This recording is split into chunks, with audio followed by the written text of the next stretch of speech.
बच्चों, हम इस वीडियो में क्लास 10th का चैप्टर 12 इलेक्ट्रिसिटी का रिवीजन करेंगे। ये जो वीडियो है इस चैप्टर को 100% कवर नहीं करती है। इस चैप्टर के मस्ट डू मॉड्यूल जो लास्ट पॉइंट पर एग्जाम्स के रिवीजन के लिए बहुत ज़रूरी है बच्चों। तो मार्क एकेडमी पर आपका बहुत बहुत स्वागत है। आइए स्टार्ट करते हैं अपने इलेक्ट्रिसिटी के इस चैप्टर के रिवीजन को। सबसे पहले हमारे पास टॉपिक है, नाम ही चैप्टर का इलेक्ट्रिसिटी है, तो ऑब्वियसली इलेक्ट्रिक करंट सबसे पहला टॉपिक है। इलेक्ट्रिक करंट क्या होता है बच्चों? Rate of flow of charge is known as electric current, यानी चार्ज के फ्लो के रेट को इलेक्ट्रिक करंट कहते हैं। इलेक्ट्रिक करंट आई से डिनोट किया जाता है। I is equal to Q upon T. Q होता है चार्ज और टी होता है टाइम। बच्चों, इस वीडियो में क्या क्या कवर हो रहा है आप डिस्क्रिप्शन में जाके देख सकते हैं। वीडियो थोड़ी सी बड़ी आपको इसलिए लगेगी क्योंकि इसमें कुछ न्यूमेरिकल भी लास्ट में सॉल्व करके आपको समझाए गए हैं। तो आप टाइम कोड का इस्तेमाल कीजिए, डिस्क्रिप्शन का इस्तेमाल कीजिए और जो भी आपको रिवाइज करना है वो टॉपिक रिवाइज कीजिए। तो बच्चों, हम बात करते हैं इलेक्ट्रिक करंट की। तो इलेक्ट्रिक करंट क्या होता है? Rate of flow of charge is known as electric current. I is equal to Q upon T. देखो, आप डिफाइन कर लो तो यार, आप उसका फॉर्मूला तैयार कर लो, ऐसा यूनिट भी तैयार करो। ऐसा यूनिट क्या होता है? ऐसा यूनिट होता है एम्पियर। इसे ए लेटर से दिखाते हैं, कैपिटल लेटर में ए से दिखाते हैं, लाइक दिस। थोड़ा सा ज़्यादा थिक हो रहा है ये, ठीक है। कैपिटल लेटर में ए से दिखाते हैं, एम्पियर कहते हैं इसको। ये रहा एम्पियर। अब 1 एम्पियर क्या होता है? 1 कूलाम पर सेकेंड। यानी अगर किसी भी सर्किट में 1 कूलाम पर सेकेंड चार्ज अगर फ्लो कर रहा है तो इसका मतलब है उसमें 1 एम्पियर करंट है। तो 1 ampere is equal to 1 coulomb per second, ठीक है। कई बार 1 एम्पियर की भी डिफाइन आती है तो 1 कूलाम पर सेकेंड लिखना होगा। अब करंट का formula I is equal to Q upon T होता है। ऐसा यूनिट एम्पियर है। 1 एम्पियर है 1 कूलाम पर सेकेंड। इसके अलावा क्या है? एमीटर है। बच्चों, एमीटर एक डिवाइस है जिससे हम करंट को मेजर करते हैं और इसे हम सर्किट में सीरीज में लगाते हैं। अभी हम आपको सर्किट दिखाएंगे तो वहाँ पे आपको दिख जाएगा कि सीरीज में कैसे लगा हुआ है। साथ में इलेक्ट्रिक सर्किट। इलेक्ट्रिक सर्किट क्या होता है? A continuous and closed path of electric current is known as electric circuit. यानी इलेक्ट्रिक करंट फ्लो कर रहा है, क्लोज्ड है, कंटिन्यूअस है, कहीं से ब्रेक नहीं है, स्विच ऑफ नहीं है, कहीं से तार नहीं टूटा है, बल्ब भी फ्यूज नहीं है और करंट उस सर्किट में फ्लो कर रहा है। तो इस तरह के कॉम्बिनेशन को हम कहते हैं इलेक्ट्रिक सर्किट, जिसमें कई सारे कंपोनेंट, वायर हो सकता है, डिवाइस होते हैं, स्विच होता है, बैटरी होता है ना, सेल या बैटरी होता है, उसे हम इलेक्ट्रिक सर्किट कहते हैं। अ continuous and closed path of an electric current is called an electric circuit. तो इस स्लाइड में बच्चों हमने सीखा इलेक्ट्रिक करंट की डिफाइन, उसका है formula I is equal to Q upon T, ऐसा यूनिट एम्पियर, मिली एम्पियर और माइक्रो एम्पियर भी है। बट ये वीडियो क्योंकि रिवीजन किया है तो मैं बहुत ज़्यादा एक्सटेंड नहीं कर रहा हूँ। जो मस्ट डू मॉड्यूल में दिया हुआ है, जो गाइडलाइन है सीबीएसई की तरफ से, हम उसे ही फॉलो कर रहे हैं इस वीडियो में। और फिर एमीटर, फिर इलेक्ट्रिक करंट, इलेक्ट्रिक सर्किट का define. Now we have potential difference. Potential difference क्या होता है बच्चों? उसकी डिफाइन क्या होती है? देखो, बैटरी पोटेंशियल डिफरेंस क्रिएट करती है किसी भी सर्किट में। अब बैटरी के अंदर जो केमिकल हैं, केमिकल रिएक्शन करते हैं जिससे पोटेंशियल डिफरेंस क्रिएट होता है किसी भी सर्किट के दोनों एंड पर। तो उसको डिफाइन कैसे करते हैं उस पोटेंशियल डिफरेंस को? Potential difference between 2 point in an electric circuit is defined as amount of work done to move a unit charge from one point to the other point. But उस electric circuit में current carrying electric circuit, मतलब define में क्या बन जाएगा? Potential difference between 2 point in an electric circuit carrying current is defined as amount of work done to move a unit charge from one point to another point। मतलब कि एक electric circuit है, उसके बीच में 2 पॉइंट है, उस electric circuit में current flow कर रहा है, तो पोटेंशियल डिफरेंस को हम उस वर्क से डिफाइन करेंगे जो यूनिट चार्ज को एक पॉइंट से दूसरे पॉइंट तक ले जाने में होता है। अब जैसे वी से हम इसे डिनोट करते हैं, तो देखो W upon Q, work done in carrying a unit charge, ठीक है। अब आप किसी की डिफाइन भी यहाँ देख लीजिए। तो potential difference between 2 point electric circuit carrying current is defined है work done to move a unit positive charge from one point to another point. ठीक है, अब देखिए वोल्ट मीटर इसका डिवाइस होता है जिससे हम करंट को मेजर करते हैं। ठीक है, यूनिट चार्ज की जगह यहाँ पे यूनिट पॉजिटिव चार्ज लिखा हुआ है, तो आप सिर्फ चार्ज भी लिखेंगे तो चलेगा, क्योंकि टेक्स्ट बुक में चार्ज दिया हुआ है आपके एनसीईआरटी के। अब वोल्ट मीटर क्या होता है? वोल्ट मीटर एक डिवाइस है जो पोटेंशियल डिफरेंस को मेजर करता है और इसे हम सर्किट में पैरेलल कॉम्बिनेशन में लगाते हैं। अब पैरेलल कॉम्बिनेशन और सीरीज कॉम्बिनेशन कैसे होता है, यहाँ पर हम डायग्राम में देखेंगे। ये देखो, ये सीरीज कॉम्बिनेशन है, ये रजिस्टर है और ये सीरीज में लगा हुआ है, ये एमीटर, ये सीरीज है, और इस रजिस्टर के साथ ये पैरेलल जुड़ा हुआ है, इसे हम इस तरह के कनेक्शन को बोलते हैं पैरेलल कॉम्बिनेशन। तो वोल्ट मीटर पैरेलल लगता है और एमीटर सीरीज में लगता है, जिसकी हम बात कर रहे हैं बच्चों। तो वापस पिछली स्लाइड पे आते हैं। SI unit of electric potential difference क्या होगा? वोल्ट। 1 वोल्ट, जैसे 1 एम्पियर था 1 कूलम पर सेकेंड, वैसे ही 1 वोल्ट क्या होगा? 1 जूल। देखो वर्क यूनिट क्या होती है? जूल, और चार्ज की कूलम, 1 जूल पर कूलम, ये 1 joule per coulomb. 1 volt is equal to 1 joule per coulomb बच्चों।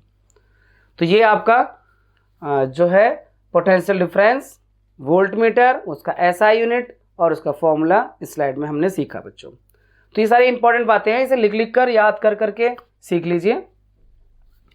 अब हम बढ़ते हैं थोड़ा आगे, और अब हमारे पास में टॉपिक है ओम्स लॉ। बहुत इंपॉर्टेंट टॉपिक है ओम्स लॉ का, मतलब आपको अच्छे से पता ही होना चाहिए। ये जो एक्टिविटी है यहाँ पर इस पिक्चर में, जैसे अभी एक सेल लगा के करना है, फिर एमीटर रीडिंग चेक करनी है वोल्ट मीटर की, तो वोल्ट करंट भी इंक्रीज करता है वोल्ट मीटर भी। फिर एक के बाद 2 सेल अगर कनेक्ट कर देते हैं तो एमीटर की रीडिंग क्या होगी और वोल्ट मीटर की रीडिंग क्या होगी। फिर एक और सेल कनेक्ट कर देते हैं, यानी 3 सेल हो गए अब, तो एमीटर की रीडिंग चेक करो, वोल्ट मीटर की रीडिंग चेक करो। तो इससे क्या होगा, जैसे जैसे हम सेल बढ़ाते जा रहे हैं, यानी पोटेंशियल डिफरेंस जो बढ़ता जा रहा है, तो करंट भी साथ में बढ़ता जा रहा है। तो ओम ने यही बताया था कि जो किसी सर्किट में जो पोटेंशियल डिफरेंस होता है वो सर्किट के करंट के डायरेक्टली प्रोपोर्शनल होता है। मतलब क्या, अगर करंट इंक्रीज करेगा तो उसके साथ ही पोटेंशियल डिफरेंस भी इंक्रीज करेगा। पोटेंशियल डिफरेंस कम होगा तो करंट भी कम होगा। जैसे हमारे घरों में कभी कभी हम सुनते हैं आज बहुत कम वोल्टेज आ रहा है, तो वोल्टेज कम आने से क्या फ़र्क पड़ रहा है? करंट भी कम बन रहा है। ठीक है ना। तो वोल्टेज और करंट यानी पोटेंशियल डिफरेंस और करंट का डायरेक्ट रिलेशन है, दोनों एक साथ इंक्रीज करेंगे या एक साथ डिक्रीज करेंगे। यही ओम्स लॉ है बच्चों। देखिए डिफाइन कर ओम्स लॉ की। The potential difference V across the end of a given metallic wire in an electric circuit is directly proportional to the current flowing through it. यानी जो potential difference है वो current के directly proportional है। ठीक है ना। V is directly proportional to I, this one written here. और जब भी हम प्रोपोर्शनलिटी का साइन हटाते हैं बच्चों तो कोई ना कोई कांस्टेंट वैल्यू आ ही जाती है। ठीक है, पहले भी आपने कई बार ऐसा किया हुआ है 9th क्लास में भी। तो यहाँ पे V अपॉन I और प्रोपोर्शनलिटी का साइन हटाने पर एक कांस्टेंट आ गया, और वो कांस्टेंट है R। R को हम कहते हैं रेजिस्टेंस। अब रेजिस्टेंस क्या होता है, उसके डिफाइन, उसका सिंबल, उसका फॉर्मूला 1 ओम है ना, ये सारी चीज़ समझेंगे। तो ये ओम्स लॉ हुआ, ये एक्टिविटी बेस हुआ, इसके ग्राफ वगैरह भी आगे हम डिस्कस कर रहे हैं। तो R क्या है? R is a constant for given metallic wire eight given temperature, और उसको हम रेजिस्टेंस कहते हैं। R क्या है? रेजिस्टेंस है। अब रेजिस्टेंस क्या होता है बच्चों? रेजिस्टेंस किसी कंडक्टर की वो प्रॉपर्टी होती है by virtue of which it resist the flow of charge through it. यानी कोई तार है, वायर है, कॉपर का वायर है, एल्यूमिनियम का वायर है, या किसी और मेटल का वायर है, वो अपने में से करंट के फ्लो को रेसिस्ट करता है, यानी कुछ हद तक रोकने की कोशिश करता है। लेकिन जो कंडक्टर होते हैं वो बहुत कम रोकते हैं, जो रेजिस्टर है वो ज़्यादा रोकते हैं, है ना, या एलॉय ज़्यादा रोकते हैं। तो ये जो कंडक्टर की प्रॉपर्टी है कि resist the flow of charge, इसी को हम रेजिस्टेंस कहते हैं। Here the definition, resistance is the property of conductor to resist. Resist का मतलब विरोध करना, यानी रेसिस्ट का मतलब विरोध करना। Resist the flow of charges through it, यानी इसमें से चार्ज के फ्लो को विरोध करता है, उसे हम कहते हैं रेजिस्टेंस। अब SI यूनिट इसका ओम होता है। देखो जब भी कोई फिजिकल क्वांटिटी आती है ना तो उसका यूनिट भी साथ में आता है। तो यहाँ रेजिस्टेंस का यूनिट ओम है, इस सिंबल से हम दिखाते हैं। और अब 1 ओम क्या होता है? देखो यहाँ पे अगर हम आर की फॉर्मूला निकालें तो आर क्या हो जाएगा, V upon I, R is equal to V upon I. तो वी क्या होता है, 1 volt upon 1 ampere is equal to 1 ohm. तो ये लिखा हुआ 1 ohm is equal to 1 volt per ampere. तो ये हमारे पास रेजिस्टेंस आ गया। ओम्स लॉ है, इस स्लाइड में हमने ओम्स लॉ और रेजिस्टेंस, और ये ओम के लॉ का ये फॉर्मूला है जो बहुत यूजफुल होता है न्यूमेरिकल्स को सॉल्व करने में। V is equal to I R, या I is equal to V upon R, या R is equal to V upon I, है ना। इसी एक फॉर्मूले से हम इसको अलग अलग, कभी V की जरूरत पड़ेगी, कभी I की, कभी R की जरूरत पड़ेगी बच्चों। तो ये था ओम्स लॉ और रेजिस्टेंस। अब आगे बढ़ते हैं बच्चों। Now we have VI graph. VI graph क्या होता है, V फॉर पोटेंशियल डिफरेंस हो गया, I फॉर इलेक्ट्रिक करंट हो गया। तो जब हमने पीछे एक्टिविटी में आपको बताया ना, सेल को कनेक्ट करते जाएंगे, एक एक सेल बढ़ाते जाएंगे, तो उसमें रीडिंग चेक करेंगे, वोल्ट मीटर की रीडिंग क्या है और एमीटर की रीडिंग क्या है। तो उनकी रीडिंग को जब यहाँ प्लॉट करेंगे, इधर करंट को प्लॉट करेंगे, इधर पोटेंशियल डिफरेंस को, तो वो एक स्ट्रेट लाइन मिलता है, इसे हम कहते हैं VI ग्राफ। और ये VI ग्राफ स्ट्रेट लाइन क्या रिप्रेजेंट करता है, वो ये रिप्रेजेंट करता है कि करंट और पोटेंशियल डिफरेंस एक दूसरे के डायरेक्टली प्रोपोर्शनल हैं, लीनियरली बिहेव करते हैं। जैसे मतलब करंट इंक्रीज करता है तो पोटेंशियल डिफरेंस भी इंक्रीज करता है, या ये कहें कि पोटेंशियल डिफरेंस इंक्रीज करता है तो साथ में उसके उसी रेशियो में करंट भी इंक्रीज करता है। और VI ग्राफ शो करता है कि जो V और I का रेशियो है वो एक कांस्टेंट वैल्यू है और वो स्ट्रेट लाइन दिखा रहा है, ठीक है ना। ये स्ट्रेट लाइन दिखाने का मतलब क्या है कि ये कांस्टेंट, VI का रेशियो कांस्टेंट है, V बढ़ रहा है, I भी बढ़ रहा है। V कैसे बढ़ रहा है, आप उसमें सेल लगाते जा रहे हैं, यानी पिछले एक्टिविटी में ये एक्टिविटी है, ये वाली, ये आपकी टेक्स्ट बुक में 12.1 एक्टिविटी आई थिंक है, पहली एक्टिविटी ही है बुक में ओम्स लॉ की। तो ये एक्टिविटी शो करती है कि आप जैसे जैसे सेल बढ़ाते जाते हैं, ये एमीटर की रीडिंग बढ़ती जाती है, वोल्ट मीटर की रीडिंग बढ़ती जाती है, और रेशियो उनका सेम रहता है। यही है ओम्स लॉ बच्चों, ठीक है। तो ये VI ग्राफ के बारे में डिस्कशन हुआ। चलिए आगे बढ़ते हैं। Now we have topic factor, कौन कौन से फैक्टर पे रेजिस्टेंस डिपेंड करता है, यानी किसी कंडक्टर का रेजिस्टेंस किन बातों पे डिपेंड करता है। यहाँ पर 3 बातें हमारे पास जिसपे जो ये रेजिस्टेंस से डिपेंड करता है। पहला क्या है, लेंथ ऑफ कंडक्टर, ठीक है। अगर लंबाई बहुत ज़्यादा होगी, लंबाई बढ़ती जाएगी तो रेजिस्टेंस बढ़ता जाएगा, लंबाई कम होगी तो रेजिस्टेंस कम होगा। तो पहला फैक्टर हो गया रेजिस्टेंस। दूसरा है एरिया ऑफ क्रॉस सेक्शन। अब क्रॉस सेक्शन का मतलब तार की मोटाई, तार मोटा होगा तो रेजिस्टेंस कम होगा, और अगर तार पतला है तो रेजिस्टेंस ज़्यादा होगा। इलेक्ट्रॉन का फ्लो आसान होगा अगर तार मोटा होगा, ठीक है। तो एरिया ऑफ क्रॉस सेक्शन के इन्वर्सली प्रोपोर्शनल रेजिस्टेंस। देखो डायरेक्टली प्रोपोर्शनल का मतलब ये होता है कि लेंथ ज़्यादा रेजिस्टेंस ज़्यादा, लेंथ कम रेजिस्टेंस कम। और इन्वर्सली प्रोपोर्शनल का मतलब होता है कि अगर मोटाई ज़्यादा होगी तो रेजिस्टेंस कम होगा, मोटाई कम होगी तो रेजिस्टेंस ज़्यादा होगा। और तीसरा फैक्टर है नेचर ऑफ द मटेरियल। अब देखो हर मटेरियल का अपना अपना एक रेजिस्टेंस होता है, वो मतलब रेजिस्टिविटी होती है, तो वो उसके अकॉर्डिंगली करंट के फ्लो का रेसिस्ट करता है। तो हर, अब कॉपर की अलग होगी, जैसे कि जिनको हम कंडक्टर के रूप में यूज़ करते हैं, कॉपर या एल्यूमिनियम या सिल्वर, तो ये इनका रेजिस्टिविटी कम होगी, बहुत कम होगी। या आयरन या फिर टंगस्टन वगैरह, इनकी रेजिस्टिविटी बहुत ज़्यादा होगी, ठीक है। तो यहाँ पर 3 बातों पर रेजिस्टेंस डिपेंड करता है, और साथ में टेम्परेचर भी आता है, टेम्परेचर के साथ, पर टेम्परेचर बाहर का फैक्टर हो गया एक तरह से, तो टेम्परेचर पर भी डिपेंड करता है। तो ये रेजिस्टेंस डिपेंड करता है length of wire, area of cross section और नेचर ऑफ मटेरियल। इन दोनों को अगर हम कंबाइन करते हैं, ये R directly proportional to L, R inversely proportional to 1/a, inversely proportional to A कह सकते हैं, from 1 into r equal to rho, इसे हम रो पढ़ते हैं बच्चों। नहीं रोना नहीं है किसी को, हंसते रहिए और पढ़ते रहिए। r equal to rho L/a, यानी रो मतलब रेजिस्टिविटी को शो करता है, सिंबल है रेजिस्टिविटी का। अब रेजिस्टिविटी क्या है वो भी अभी जान लेते हैं। तो r equal to rho L/a इन दोनों को कंबाइन करने से बना, क्योंकि जब भी कोई प्रोपोर्शनलिटी का सिंबल हटाते हैं ना, कोई ना कोई एक कांस्टेंट वैल्यू आ ही जाती है। तो यहाँ पे कांस्टेंट वैल्यू रेजिस्टिविटी आ गई बच्चों। अब हमारे पास में यहाँ रेजिस्टिविटी के बारे में है, where rho is constant of proportionality and is called electrical resistivity of material of conductor. अब यहाँ पर पीडीएफ में जो मेरे पास था मस्ट डू मॉड्यूल का, वहाँ रेजिस्टिविटी की डिफाइन नहीं दी हुई है, तो यहाँ मैंने लिखा भी नहीं है। बट रेजिस्टिविटी क्या होती है आप टेक्स्ट बुक देख सकते हैं। It is characteristic property of material. Her material की कैरेक्टरिस्टिक प्रॉपर्टी होती है, यानी कि वो अपने से करंट को जाने देती है, किस हद तक या नहीं जाने देती है, उस प्रॉपर्टी को हम रेजिस्टिविटी कहते हैं। तो उसकी डिफाइन है, resistivity is the characteristic property of the conductor. और इसका ऐसा यूनिट क्या होगा भाई, फॉर्मूले से पता चल जाएगा। देखो अगर हम यहाँ पे रो का वो निकालना चाहें कि रो क्या होगा, तो R इंटू ए अपॉन एल होगा। देखो रो क्या होगा, यहाँ लिखते हैं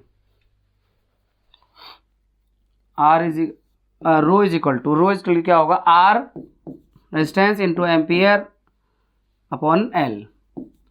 तो इसका एरिया होता है, इसका लेंथ का मीटर होता है। तो देखो R का ओम हो गया, एरिया का मीटर स्क्वायर हो गया, और लेंथ का मीटर हो गया। तो मीटर से स्क्वायर कट गया तो ओम मीटर आ गया, है ना। रेजिस्टिविटी का जो ऐसा यूनिट है ओम मीटर है, ये लिखा हुआ है ओम मीटर। ठीक है, तो ये कंप्लीट हो गया हमारे पास में किन कौन कौन से फैक्टर्स हैं जिस पर रेजिस्टेंस डिपेंड करता है। अब हमारे पास में टॉपिक है बच्चों एलॉयज के बारे में। एलॉय की रेजिस्टिविटी के बारे में क्या कहना चाहेंगे, तो एलॉय की रेजिस्टिविटी ज़्यादा होती है rather comparing to their constituent metals. यानी एलॉय जो है बच्चों मेटल को मिलाने से बनता है, यानी दो मेटल को मिलाने से एलॉय बनता है। तो उन मेटल की जो रेजिस्टिविटी होती है उससे ज़्यादा रेजिस्टिविटी होती है एलॉय की। इसीलिए हीटिंग, देखो अगर रेजिस्टिविटी ज़्यादा है तो मतलब रेजिस्टेंस भी ज़्यादा है, और रेजिस्टेंस ज़्यादा है मतलब कि वो करंट को अपने में से फ्लो होने से रोकेगा, और करंट को रोकेगा तो इसका मतलब हीट प्रोड्यूस करेगा। देखो करंट भी एक एनर्जी है, तो एनर्जी को अगर आप एक जगह रोकने की कोशिश करोगे तो वो दूसरे फॉर्म में आ जाएगी, पर वो मतलब डिस्ट्रॉय नहीं होने वाली है। तो इसीलिए इलेक्ट्रिकल एनर्जी चेंज हो जाती है हीट एनर्जी में। तो एलॉय का इस्तेमाल हम हीटिंग डिवाइस के कंपोनेंट को बनाने में करते हैं, जहाँ पर हमें हीट इलेक्ट्रिकल एनर्जी को हीट में कन्वर्ट करने की ज़रूरत होती है। उसे हम heating effect of electric current कहते हैं, उसका एप्लीकेशन कहते हैं। तो resistivity of an alloy generally higher than that of constituent metals. Generally बोल रखा है, ऑलवेज नहीं कह रखा है यहाँ पर। Alloy do not oxidize readily at high temperature, यानी हाई टेम्परेचर पर ऑक्सीडाइज नहीं होते, ये बर्न नहीं करते बच्चों। इसी रीजन से हम इन्हें इलेक्ट्रिकल हीटिंग डिवाइस में इस्तेमाल करते हैं, जैसे कि आयरन में, कपड़ों को आयरन करने में, टोस्टर में, एट्सेट्रा। टंगस्टन इसका एग्जाम्पल है। टंगस्टन का फिलामेंट इस्तेमाल होता है इलेक्ट्रिक बल्ब में, क्योंकि वो गर्म होकर चमकता है बच्चों, इलेक्ट्रिक बल्ब का जो फिलामेंट है। और जो कॉपर या एल्यूमिनियम है, ये क्योंकि इनका रेजिस्टिविटी कम होती है तो इन्हें हम ट्रांसमिशन इलेक्ट्रिकल लाइंस के रूप में इस्तेमाल करते हैं। यानी करंट को एक जगह से दूसरी जगह ले जाने में हम कंडक्टर का इस्तेमाल करते हैं, और जहाँ पे करंट को हीट में चेंज करना है वहाँ पे हम एलॉय का इस्तेमाल करते हैं बच्चों। तो इस तरह से हमारे पास ये एलॉय के बारे में कॉन्सेप्ट है बच्चों।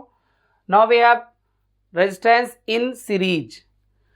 सीरीज में रेजिस्टेंस का क्या कुछ है वो समझना है यहाँ पर।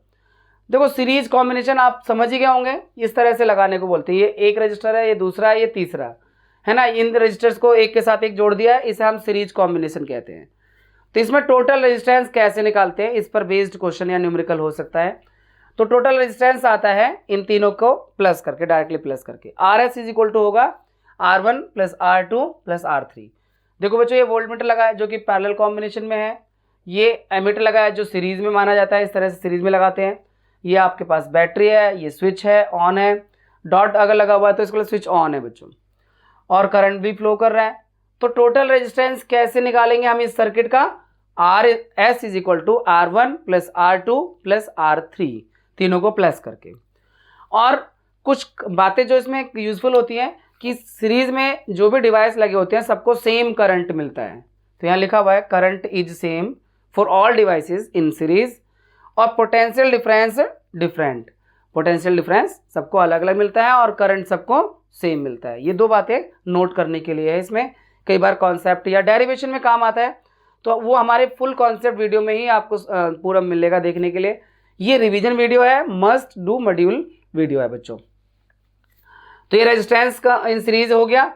अब हमारे पास में है रेजिस्टेंस इन पैरेलल। तो पैरेलल कॉम्बिनेशन में तीन रजिस्टर लगे हुए हैं, ये देखिए R1 R2 R3, और ये वोल्ट मीटर इनके साथ पैरेलल में लगा हुआ है और एमीटर ये सीरीज में लगा हुआ है। हमारे पास बैटरी है, ये स्विच ऑन है, ठीक है।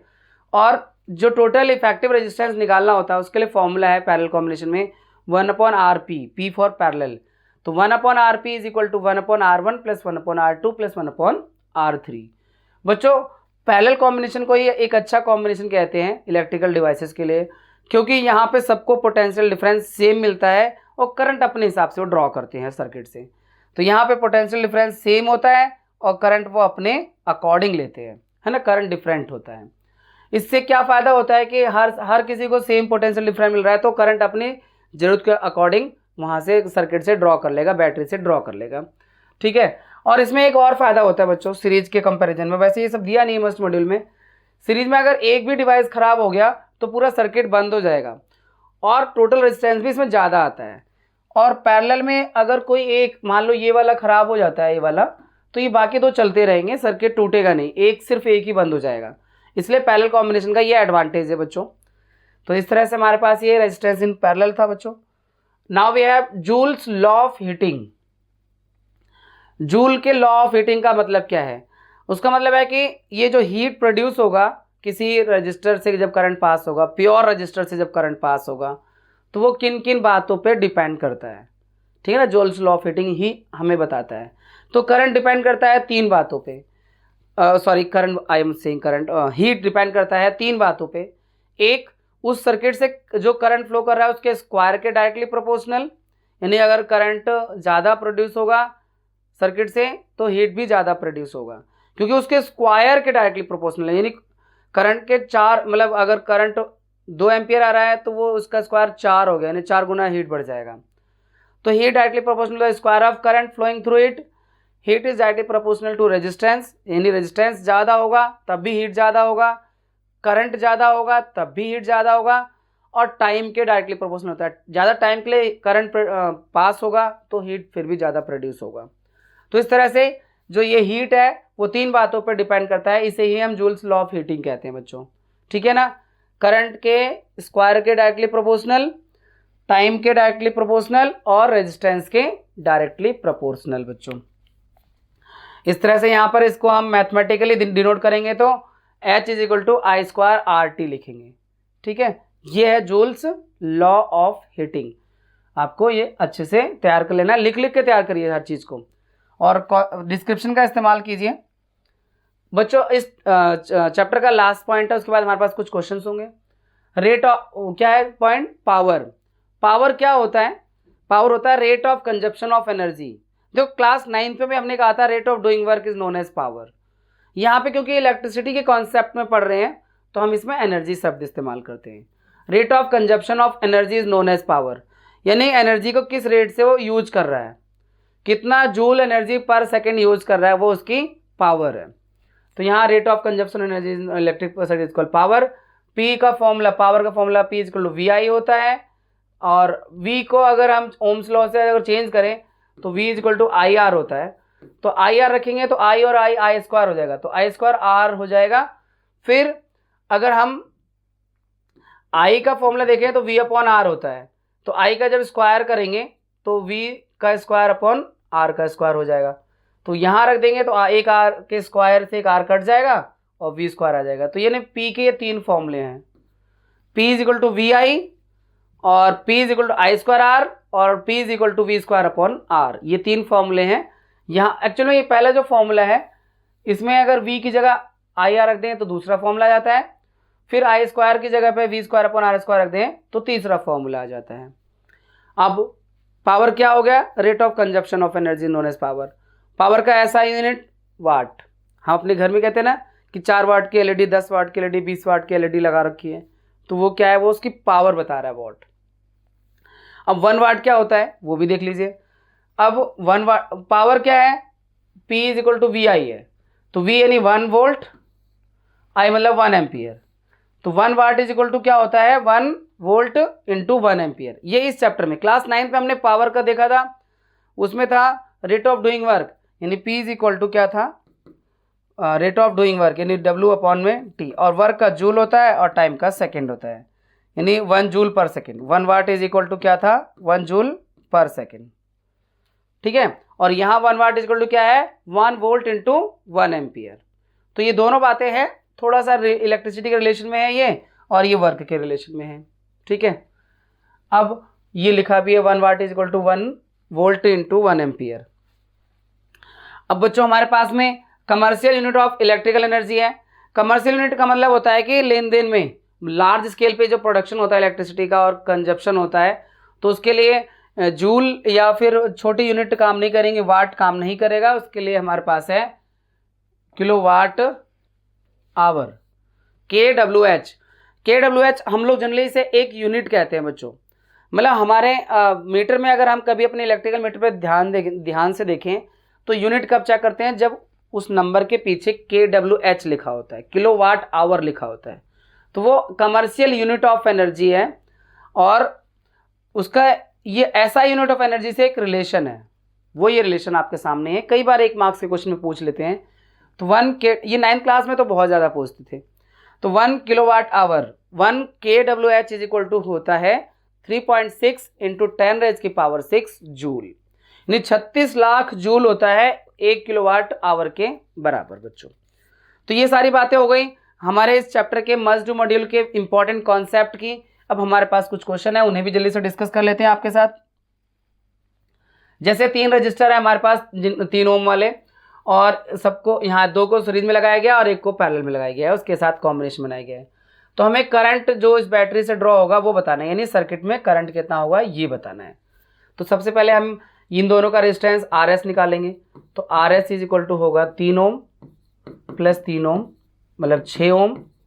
अब ये पैरेलल में लगा हुआ है तो 1/RP इज इक्वल टू निकालेंगे बच्चों 1/6 और 1/3। भाई ये वाला पूरा 1 बन गया और इसके साथ ये पैरेलल कॉम्बिनेशन में है, तो इनका एलसीएम होगा 6 1 आएगा, यहाँ से 2 आएगा, तो 1/RP। तो RP इज इक्वल टू हो जाएगा 6/3, यानी 2 आएगा ओम। टोटल इफेक्टिव रेजिस्टेंस 2 ओम आ रहा है। अब हम करंट अगर निकालना चाहते हैं तो आपको पता है V is equal to IR होता है। तो I इज इक्वल टू होता है V/R। V कितना है 3 वोल्ट की बैटरी है, R हमारे पास 2 ओम है, तो ये 2 से काटेंगे 1.5, तो 1.5 एम्पियर का करंट बनेगा बच्चों इस सर्किट में।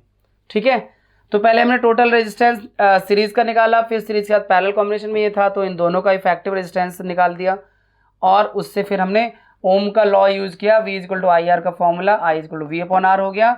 V 3 वोल्ट है, R 2 ओम है, और डिवाइड करके आया 1.5 एम्पियर। तो ये फर्स्ट क्वेश्चन हो गया बच्चों हमारे पास।